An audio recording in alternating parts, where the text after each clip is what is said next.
दिनांक 14 जानेवारी 1982 रोजी परमपूज्य माताजींचा पूजेचा कार्यक्रम सोमवंशीय क्षत्रिय सभागृहामध्ये झाला होता. त्यावेळेला परमपूज्य माताजींनी केलेला उपदेश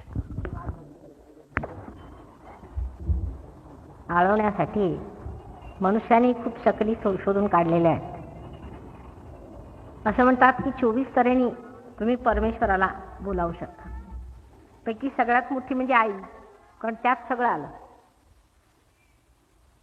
तेव्हा या वेळेला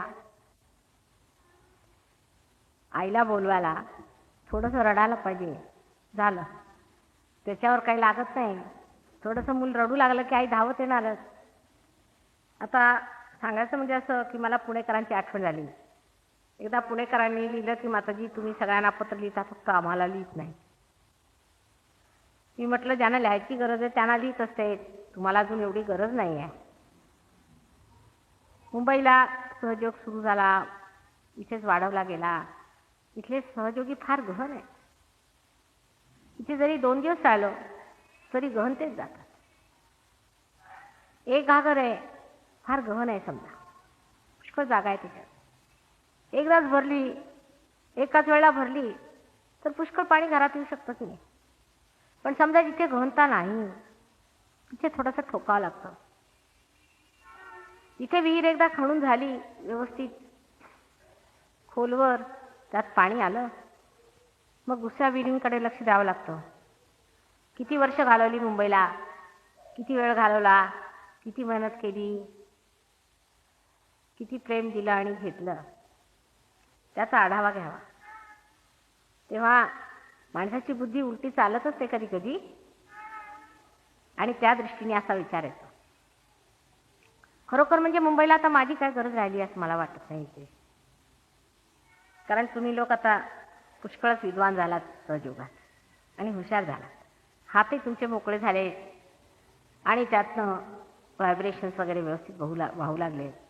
सहयोग चांगलाच समजतो तुम्हाला, समजायला काय नको. आता अमेरिकेला गेले होते, तिथली स्थिती पाहून वाटला तर हे लोक कधी पार होणार. मुंबईकर कुठे आणि कुठे अमेरिकेचे लोक, फार फरक आहे, फार तफावत आहे. कधी कधी अतिशहाणपणा होतो अशा लोकांचा, त्याच्याबद्दल थोडी काळजी घ्यायला पाहिजे. पण आता काही धरत बिरत नाही लोकांचं विशेष. किंवा पूर्वी दार लावून बसायचे आतमध्ये की बाहेर निघालं की मला धरणार काय. ते भागुबाईपणाचं आता लक्षण गेलेलं आहे. आणि सहयोगी मुंबईला चांगलेच सिंहासारखे तयार झालेले आहेत.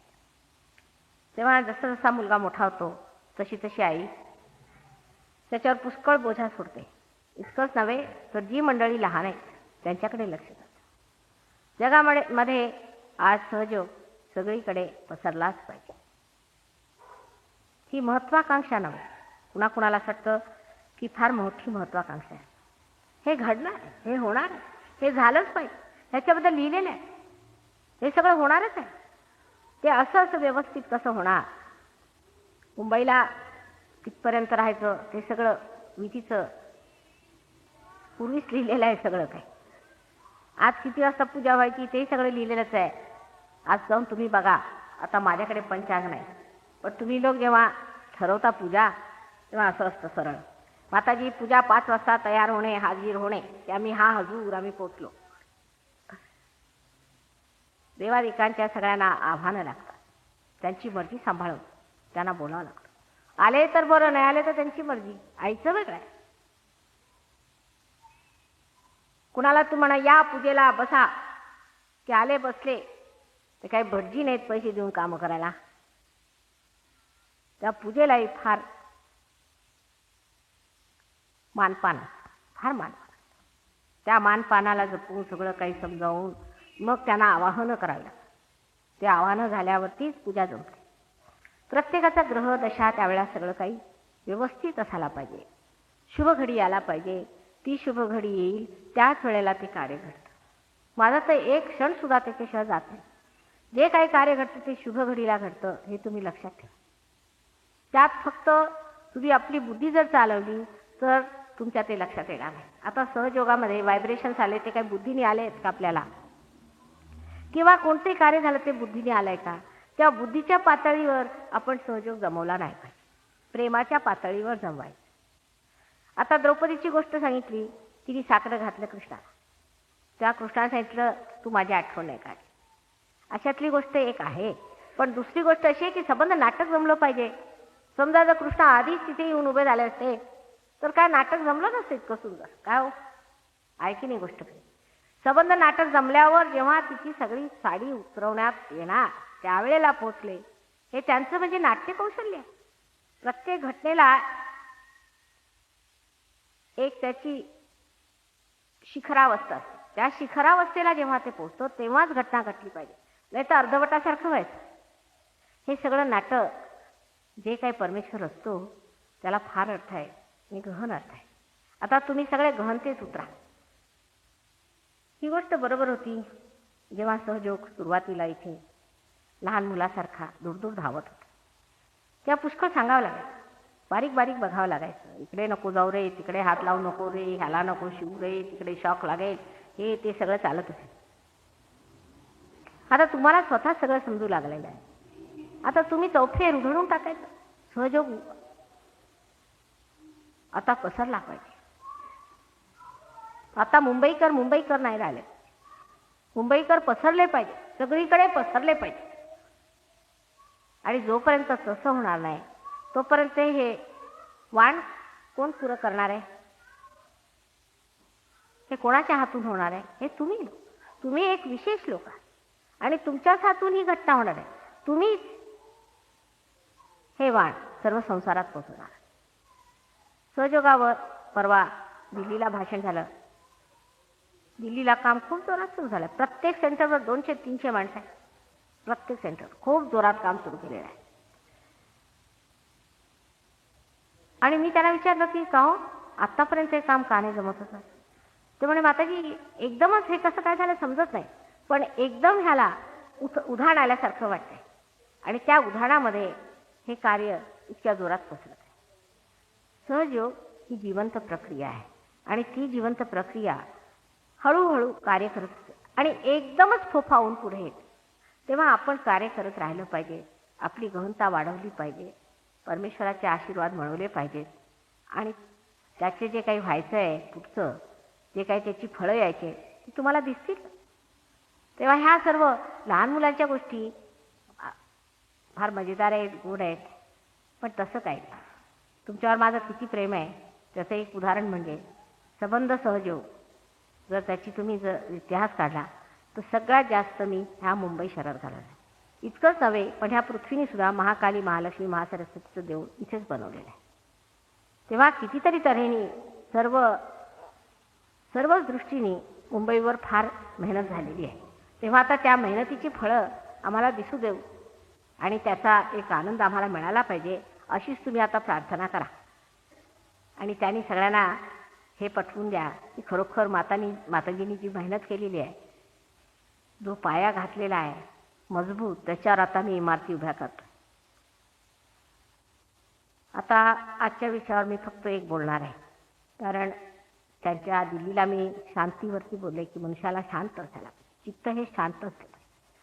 चित्ताला शांती मिळाली पाहिजे. सहयोगात जर चित्ताला शांती मिळाली नाही तर सहयोग लाभला नाही. पहिल्यांदा आपलं चित्त शांत करा.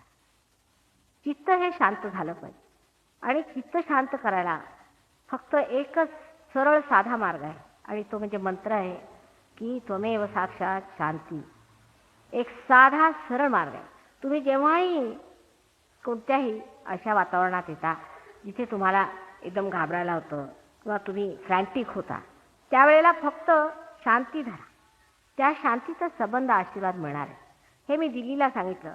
पण आपल्याला जे दुसरी गोष्ट सांगायची आहे ती म्हणजे समग्रतेवर.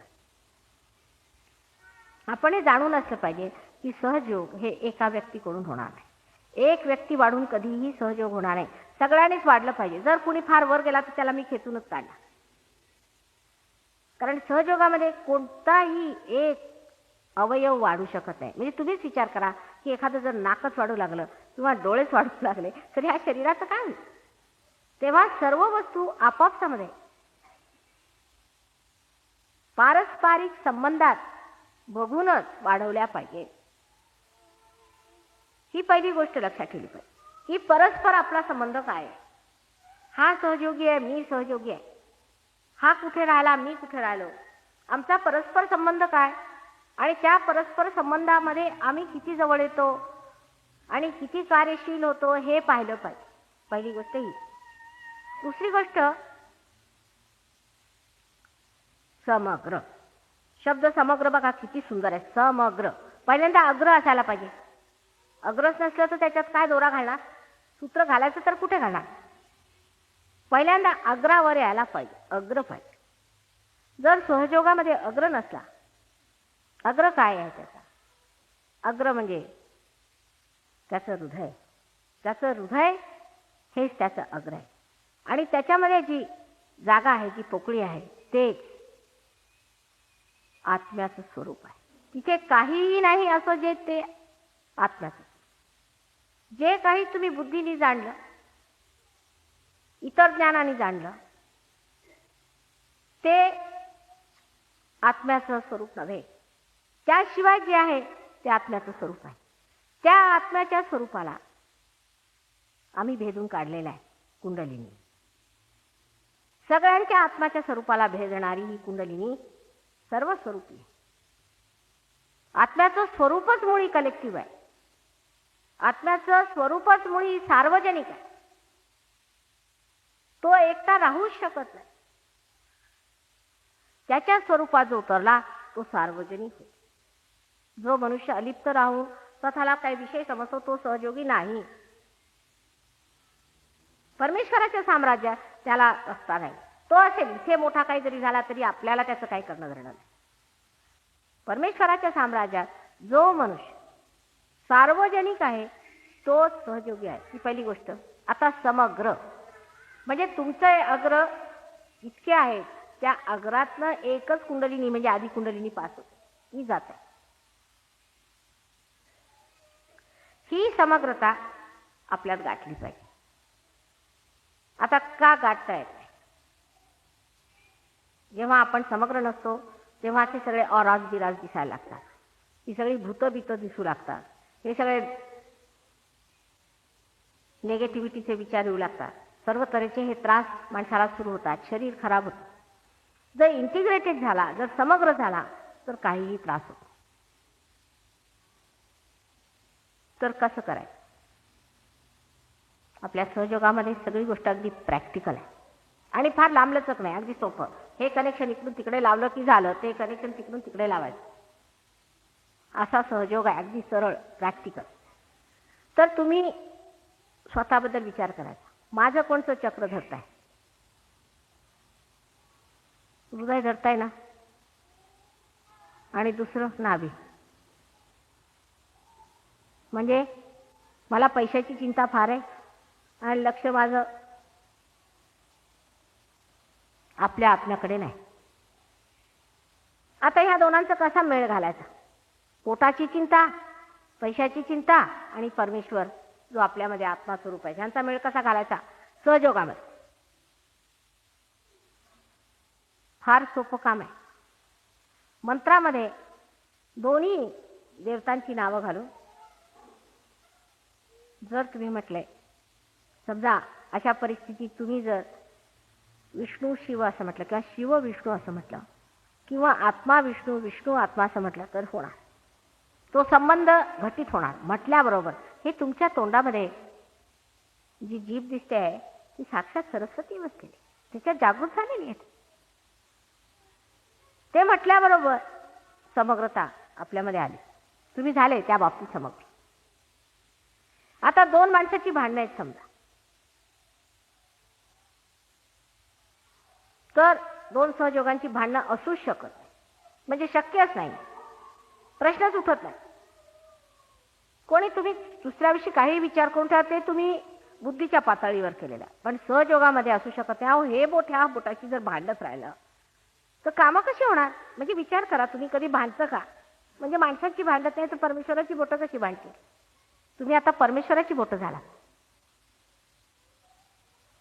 तेव्हा जर काय असं झालं तर परत समग्रतेवर यायचं. समग्रता, त्याची अग्रता आत्मा आणि आपलाही आत्मा ह्यांची अग्रता जोडायची.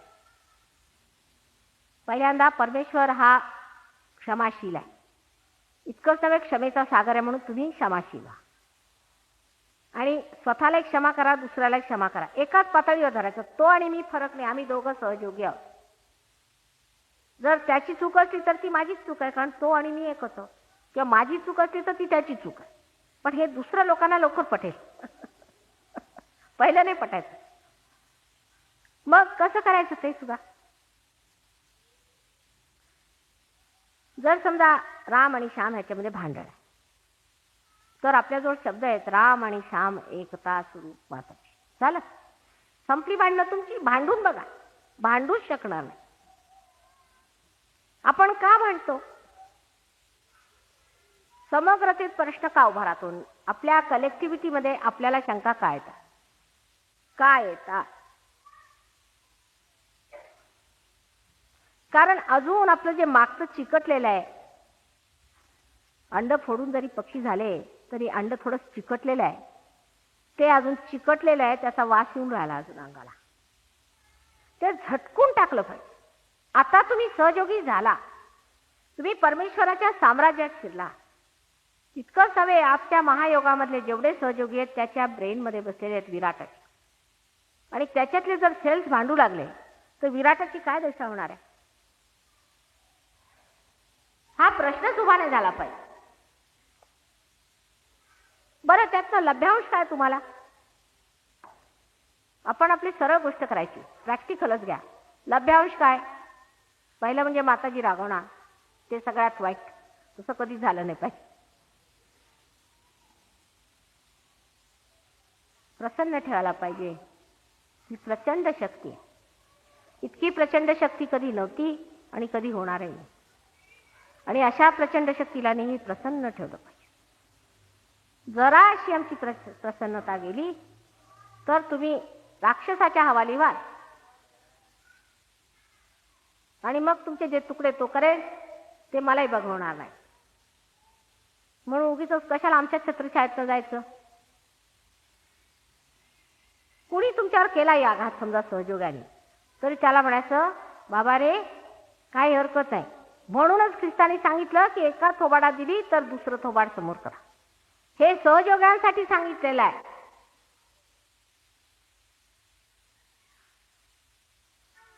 हे सहयोगांसाठी सांगितलेलं आहे, दुसरे तिसरे कुणासाठी नाही. हे तुम्हा लोकांसाठी ते सांगून गेले की एका थोबाडा दिली तर दुसरं थोबाड पुढे करा. हे आपल्याला फार कठीण वाटतं, पण करून बघा. भांडणामध्ये समग्रता नष्ट होते. एकदा समग्रता नष्ट झाली म्हणजे ज्याला म्हणतात डिसइंटिग्रेशन, ते सुरू. संबंध शक्तीचा संचय जो आहे तो गळून पडतो. जसं एखाद्या बिल्डिंग मधलं सिमेंटच गळून जावं किंवा एखाद्या मशिनीतले सगळे स्क्रूज गळून पडावे, तसं होऊन जातं. त्याला जी बांधणारी शक्ती आहे तीच नष्ट झाल्यावर तुमच्याजवळ शक्ती राहणार कुठं? बरं, बुद्धीच्या पातळीवर ह्या गोष्टी समजावून सांगता येत नाही, मुळी सांगता येणार नाही. पण सहयोग म्हणजे नितांत समर्पणाची गोष्ट आहे. अत्यंत समर्पण पाहिजे त्याला. बुद्धीला आधी समर्पित करा. म्हणजे बुद्धी त्यागी होऊ नका, पण ही जी बुद्धी आहे तिला सुबुद्धी म्हटलं पाहिजे. एक तीक्ष्ण बुद्धी असायला पाहिजे, ज्याच्यामध्ये सगळं स्पष्ट दिसलं पाहिजे. आणि असा मनुष्य अत्यंत शांत, समजदार. ही सगळी परीक्षा आहे. तुम्हाला माहिती आहे की जहाज आधी तयार करतात की मग आधी समुद्रात सोडून हळूहळू बघतात. पैकी एखाद दोन वाया जातातही जहाज. तशात ह्यात लाभ तुमचा काहीही नाही. मुख्य गोष्ट ही आहे, तुम्हाला पुढे जायचं आहे, सहयोगात जर वाढायचं आहे तर समग्रतेला प्राप्त व्हा. दुसऱ्यातले गुण, दुसऱ्यातलं महात्म्य, वैशिष्ट्य ते बघा. आता अशा दृष्टीने जर आम्ही विचार केला असता तर या जमिनीवर आलो नसतो.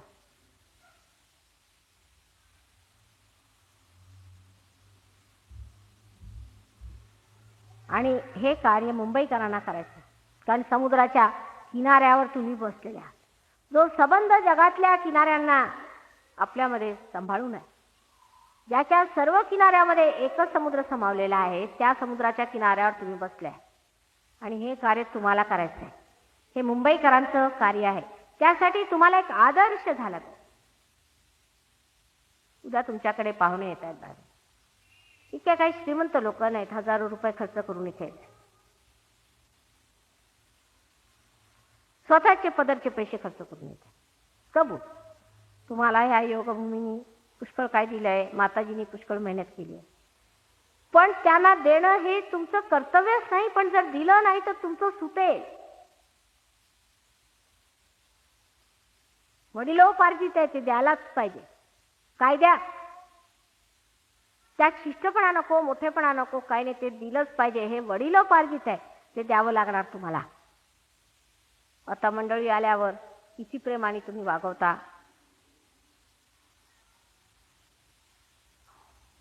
पैशांची चिंता, पदरचे 2 पैसे खर्च झालं, समुद्रात बुड्या मारा. हे मुंबईकरांना शोभत नाही. समुद्राने काय नाही दिलं तुम्हाला, रोज त्याचे मासे खाता फुकटचे.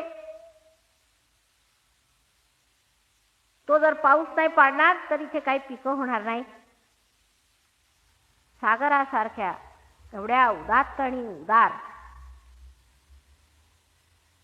त्याच्या सान्निध्यात राहून आपण 2 कवड्या मोजत बसायचं म्हणजे हे काय भिक्कारपण आहे हो. अगदी हृदय उघडून तुम्ही, आईला तुमच्या काही नको. तसं बुद्धाने म्हटलंय की गुरुला तन मन धन सगळं दिलं पाहिजे. मला तसं काही नको, पण त्याने सांगितलेलं आहे की गुरुला तन मन धन दिलं पाहिजे. त्याची तुमची पात्रता आली तर घेऊ आम्ही, अजून त्याला वेळ आहे. पहिल्यांदा आपल्या भावांमध्ये बहिणींमध्ये गोडी गुलाबीनी प्रेमाने थोडंसं करून बघा, त्याचा एक मोठा आनंद असतो. हे मुंबईकरांनी करून दाखवलं पाहिजे. तुम्ही आदर्शात, सर्व जगाला तुम्ही आदर्शात. कारण तुम्ही किनाऱ्यावर आला कशाला? जर तुम्ही त्या आला नसता तर मी म्हटलं नसतं, पण आता जर किनाऱ्यावर आले तर आता म्हणावं लागतं तुम्हाला. हा आदर्श धरावा. ते कसे वागतात ते बघू नका, आम्ही कुठवर गेलो ते बघ. मोठेपणा धरावा, समुद्राचा मोठेपणा धरला पाहिजे. जर तुम्ही मोठेपणा धरणार नाही तर ही समग्रता साधणार नाही मला. अहो, तुम्हालाच दाखवून सहयोग वाढवणार आहे मी. काही लोक हेच म्हणतात, माताजी तुमची गोष्ट सोडा. पण का सोडा बुवा? आम्ही आलो की तुमच्या मुंबईला सुरू केलाय सहयोग, आणि किती मेहनत केली असेल तुम्हा लोकांवर. म्हणजे त्यात का केली एवढी, असा विचार केला पाहिजे. माताजीने आमच्यावर एवढी का बरं मेहनत केली, मुंबईकरांवर एवढी का मेहनत केली, एवढी कशी माया दाखवली. मुंबईचे बहुतेक सहयोगी मला नावाने माहिती आहेत, बाहेरचे नाही माहिती. सगळे प्रत्येक सहयोगी जवळजवळ सगळं मला नावाने माहिती आहे, त्यांची घरची मंडळी माहिती आहे, सगळं काय माहिती आहे, पण बाहेरची मंडळी मला माहित नाही. इतकं सान्निध्य सगळं काय देऊ, ते का केलं? कारण तुम्ही त्याच्या निवेद घातलेले स्तंभ आहात. तुमच्या स्तंभावर उभं करायचं आहे संबंध, सहयोग, संबंध, विश्वातलं सहयोग ह्या मुंबईकरांवरती उभा करायचा. तेव्हा केवढं धार्जिण्य पाहिजे. पृथ्वीसारखी धराची जी शक्ती आहे तशी पाहिजे की नाही पाहिजे. पण तशी नाही असं मी म्हणत नाही. परत येईल नाही तर की माताजी म्हणतात म्हणजे आमच्यात नाही आहे, कारण पटकन तिकडे जातं, लेफ्ट नाभी धरायला लागते किंवा लेफ्ट विशुद्धी, तसं काही म्हणण्यात असं आहे की तुमच्यावरती जी जबाबदारी आहे ती जबाबदारी दुसऱ्यांवर आहे ती वेगळ्या तऱ्हेची. जशी लंडनच्या लोकांवर काय एवढी मेहनत करतात माताजी. लंडनलाच काय अडलं होतं? लंडन हे हृदय आहे. ही कुंडलिनी मुंबईची इथे, आणि तुम्ही मूळाधारावर बसलात. काय गणेशाची मेहनत काय आणि तुमची मेहनत काय? तितकी स्वच्छता आणि पवित्रता यायला पाहिजे मुंबईकरांना. मग बघा, तिथे बसवलंय तुम्हाला. ही कुंडलिनी ह्या देशात आहे, पण तुम्ही कुठे बसला? गौरीच्या खाली गणेश स्थानावर. म्हणजे घाणही आहे चारीकडे तशीच, आणि त्यात तुम्ही बसले आपली पवित्रता घेऊन. ह्या सबंध जगाची पवित्रता तुमच्या जवळ आहे. तुम्ही पसरवायला पाहिजे, तुम्ही प्रकाशवायला पाहिजे. तुम्ही काही साधारण माणसं नाही, हे लक्षात ठेवलं पाहिजे. आदिशक्ती एवढी मेहनत करते तुमच्यावरती, तुम्ही साधारण माणसं असाल असं शक्यच आहे. तेव्हा त्या आत्म्याच्या स्थितीला उतरलं पाहिजे.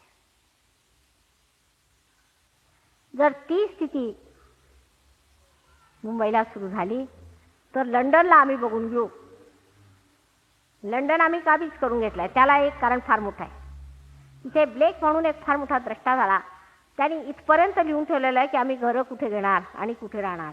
शेवटी आता केन्सिंग्टन गार्डनच्या जवळ आम्ही घर घेतलं, ते लिहून ठेवलेलं आहे की केन्सिंग्टन गार्डनच्या जवळ घर बांधलं जाईल.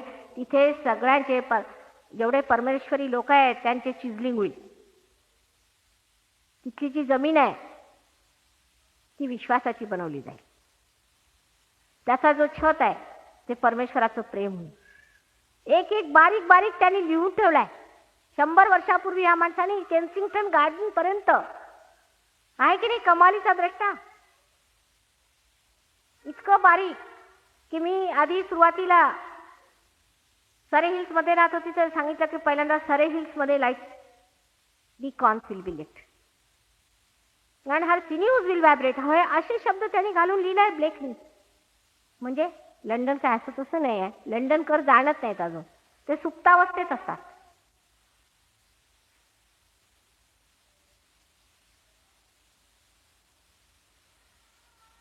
तेव्हा विशेष सांगायचं म्हणजे महाराष्ट्रीयन लोकांवर तर फार आहेच ह्याचं, पण विशेष करून मुंबईकरांवरती फार आधार आहे आमचा. त्यांनी आम्हाला मात्र हात दिला पाहिजे. समुद्रात लोटलं नाही पाहिजे.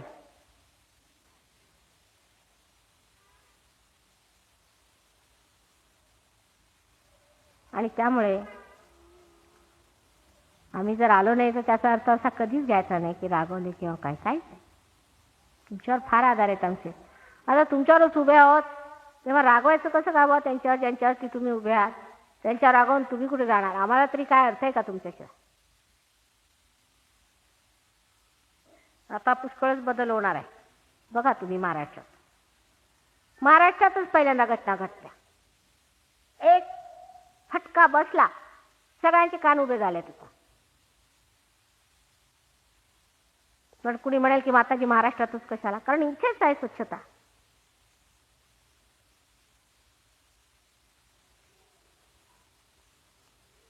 मग संतभूमी आहे, राहुरीला माहेर आहे माझं. पुण्याला पुण्यभूमी, पळवलं त्याला तिथनं. गेला का नाही? तर राहून गेल्या. कितीतरी कामं झाली. आता हेच बघायचं की तुम्ही लोक किती जमता. बाह्यात राहू नका. सारखं मी हे धरलं, तू ते धरलं, माझं हे धरते, तुझं ते धरते, हे संपत असाल. झालं ते झालं, संपलं. ते लहान लहान होते ना. जसं एखादं लहानसं बी अंकुरतं, ते फार नाजूक असतं, सांभाळावं लागतं. वारा नाही लागला पाहिजे, अमको नाही. लहान बाळ असतं, तानचं बाळ असतं, त्याला सांभाळावं लागतं, वारंवार बघावं लागतं. ते झालं गेलं, आता संपलं सगळं काय. आता तुम्ही मोठे झाला. मोठे झाल्यावर आपली जबाबदारी सांभाळा.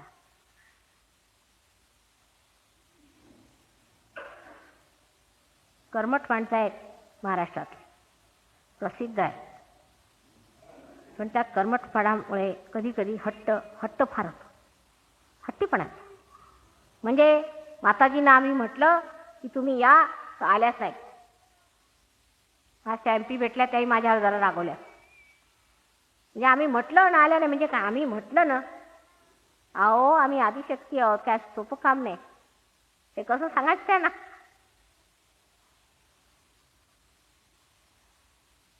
तेव्हा लक्षात घेतलं पाहिजे मोठी शक्ती आहे, प्रचंड शक्ती आहे. तुम्ही ओळखता, हळूहळू ओळखून राहिले. सोपं काम नाही आहे. आणि त्यामुळे कोणत्याही गोष्टीमध्ये कोणतंही कार्य करताना हे लक्षात ठेवलं पाहिजे की माताजींनी मुंबईकरांबद्दल काय म्हटलंय. शिष्टपणा तर मुंबईकरांनी अगदी सोडला पाहिजे. कशाचा शिष्टपणा हो? काय आहे तुमच्या मुंबईत तसं पाहिलं तर? सगळी घाण जगातली या मुंबईला येऊन थांबते, कारण समुद्रात घालता येत नाही. कसला शिष्टपणा? साधेपणा अंगीकारावा. साधेपणा त्याला पाहिजे. आणि ते साधेपण म्हणजेच तुमच्या गौरवाची गाथा लिहून काढणारं मोठं साधन आहे. त्या अंगीकारावं. नम्रता आणावी. 100दा नम्र स्वतःला नम्रतेत आणा. अगदी नम्र होऊन जा. हाजी हजुरी करायला शिका. शिवाजीचा बाणा इकडे नको, इकडे बरा. इकडे हाजी हजुरी करा. शिकलं पाहिजे. सारखी हाजी हजुरीत राहिलं पाहिजे. समुद्राचे फायदे, त्यातलं नुकसान फार मोठं झालेलं आहे की इंग्रजी सत्ता इथे टिकली नाही की तरी सुद्धा इंग्रजी परिणाम फार आहे. त्यामुळे त्यांच्यातला जो दुर्गुण ते विसरले, पण आपल्यात आहे अजून की आम्ही काहीतरी विशेष मोठे साहेब, आम्ही साहेब. हे सगळे साहेबच आहे तिकडे, साहेबाच्या कमी कोण नाही. जो बघाव तो साहेब.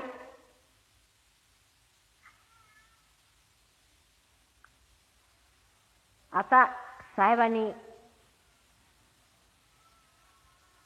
खरोखर सगळे आपले साहेबीपणाचे विचार जाळून टाकले पाहिजेत होळीत. तीच आजची संक्रांत आहे. काय शब्द आहे हो? संक्रमण. सन म्हणजे शुद्ध, विशुद्ध. सन म्हणजे पवित्र, ज्याला आपण होली म्हणतो. आणि क्रम, त्या दिवशी मी तुमच्याकडे आले. आता नवीन क्रम सुरू करायला पाहिजे. आता तुम्ही सहयोगी झाला. तुम्ही झाला हा विश्वास आहे का नाही? मग आता बदला सगळं काही. नम्रता, अत्यंत नम्र. तुम्हाला बसायचं, तुम्ही बसा. आम्ही मागे बसतो. पुढे बसायचं ना, बसा पुढे. म्हणजे सगळेच मागे जातील बसायला. तुम्ही पुढे या. तुम्हाला बसायचं, तुम्ही घ्या. तुम्हाला हवं ना पूजेचं सांग, तुम्ही घ्या. आम्हाला तुम्ही बसा, तुम्ही बसा, तुम्ही करा. आमचे लखनौचे लोक आहेत ना तशा पद्धतीचे. म्हणजे त्यांची ट्रेनही सुटली तरी तुम्ही बसा, तुम्ही बसा करत राहते. इकडे उलट आहे. धक्का मारत चालतील इतकं की दुसरी साईडने निघून आले तशी गाडी निघून तिकडे आत घुसायचेच नाहीत मुळी. तुम्ही बसा. ते म्हणतील तुम्ही बसा, गाडी गेली निघून. तो एक नमुना. त्यांनी बदलायला पाहिजे आणि तुम्ही बदलायला पाहिजे. आणि तुम्ही बदलायला पाहिजे तिथे तो तुम्ही घ्या. माताजींच्या शेजारीच तुम्ही बसणार, इतकं दूर आहात तुम्ही. अत्यंत नम्रपणे, नम्रते तुम्ही घ्या. तुम्ही घ्या. तुम्ही खुर्ची घ्या. कुणी बसलेलं असलं, कुणी उभं असलं, बसा बसा. आपल्याकडे भयंकर पाहुणचाराचे. पण हे आता तुम्ही साहेब झाले ना, साहेब झाले मग काय. साहेबांच्याकडे म्हणजे एक कप चहा मिळाला तरी फार, नाही तर अगदी स्पेशल, अगदी घाणेरडा चहा करून द्यायचा की कधी कुणी आलं नको. लोकांना टाळायचं कसं ते मुंबईकरांना शिका. तर माणूस घाणेपणा चालायचा नाही, ते सोडलं पाहिजे. प्रेमळपणा, अत्यंत प्रेमळ. आणि त्या प्रेमाच्या त्या उभेमध्ये लोक ओढाले गेले पाहिजे. अहो मुंबईकराचे झाले. अहो कसं काय म्हणता तुम्ही?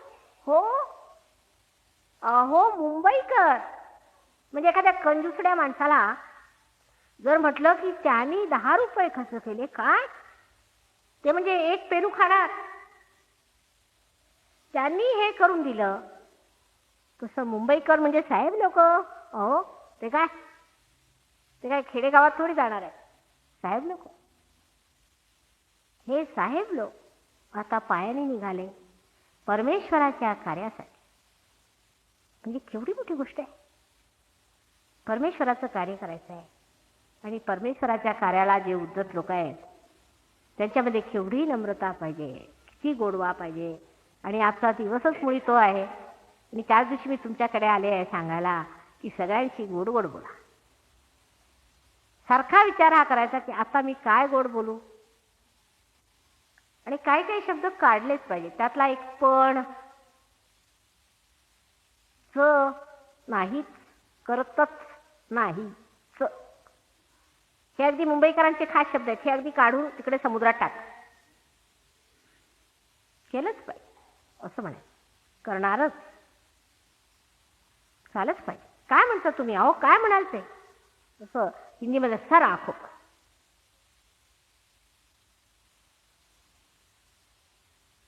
ह्या सर्व गोष्टी आपल्या संस्कृतीत आणायला पाहिजे ज्या आपण विसरलो. मग खरं रूप चढणार आहे मुंबईकरांना. नम्रता धारण करावी, समग्रतेला प्राप्त व्हावे. समग्रतेला सगळ्यात मोठा गुण म्हणजे नम्रता, गोडपणा, माधुर्य. कडवेपणा कधी शोभा देणार. आता पुष्कळ गोडवा आलाय म्हणा लोकांमध्ये. पुष्कळ गोड झालेत लोक आणि प्रेमाने वागतात. आता गटबाजी नाही, काही नाही, बरं वाटतं सगळं. असे लोक जे असतात ते जातात आपोआप सहयोगातनं, राहत नाही. पण तुम्ही आपला लाभ करून घ्या. आणि आपला लाभ करताना हा विचार ठेवायचा की आम्ही सहयोग किती साधला आणि माताजींची किती मदत केली. स्वतःकडे लक्ष न ठेवताना आम्ही सहयोगाकडे लक्ष ठेवलं पाहिजे. आणि माताजीच्या ह्या महान कार्यामध्ये आम्ही काय मदत केली ते पाहिलं पाहिजे. स्वतःला विसरा, स्वतःला विसरलं पाहिजे.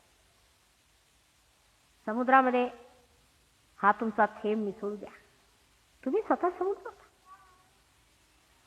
ती नम्रता, तो गोडवा, ती प्रेमळ भाषा, दुसऱ्यांचा आराम बघणे, स्वतःचा आराम नाही बघणे, आपल्या आरामाकडे न बघणे, ही एक पद्धत आहे. आणि जितकं तुम्ही स्वतःचा आराम नाही बघणार तितकाच तुम्हाला आराम मिळेल. राम म्हणजे राम. ह्या सर्व गोष्टी जेवताना सुद्धा प्रत्येक ठिकाणी माझ्या मुलीला वाढलं की नाही तुम्ही, माझ्या नवऱ्याला पहिल्यांदा असेल सॉरी माझ्या नवऱ्याला वाढलं की नाही तुम्ही, मग सगळेच लागले. माझ्या शब्दाला एकदम तडाखा द्यायला पाहिजे चांगला. आता पॉलिटिशियन्सचे जेवढं आहे माझा मुलगा माझी मुलगी त्यांचे तडाखे मी सुरू केले आहेत. कारण वरून सुरू केलं की बरं येतो खाली तडाखा. सहयोगामध्ये माझा मुलगा माझी मुलगी म्हणायचं नाही.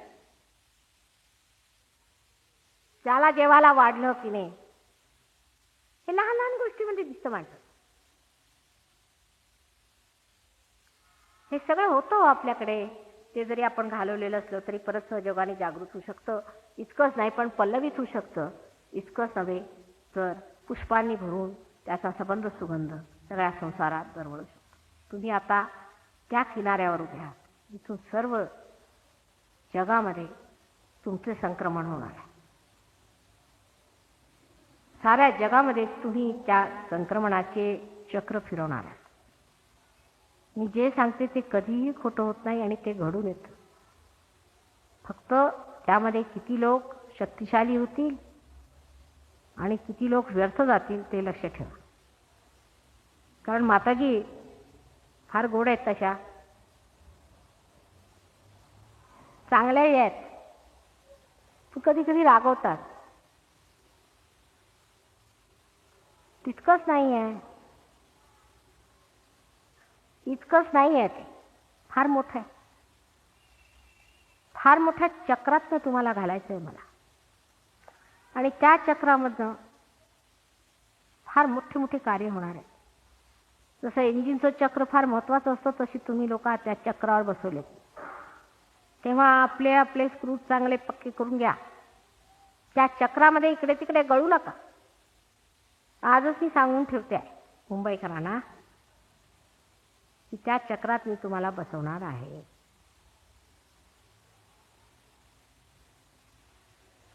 म्हणूनच आजचा दिवस, आजची वेळ सगळी बरोबर साधून माझं भाषण तोपर्यंत चालेल जोपर्यंत चालवायचं आहे. एक शब्द पुढे नाही आणि एक शब्द मागे नाही. तुम्ही जरी 5 वाजताची वेळ ठरवली तरी ती वेळ ठीक नाही.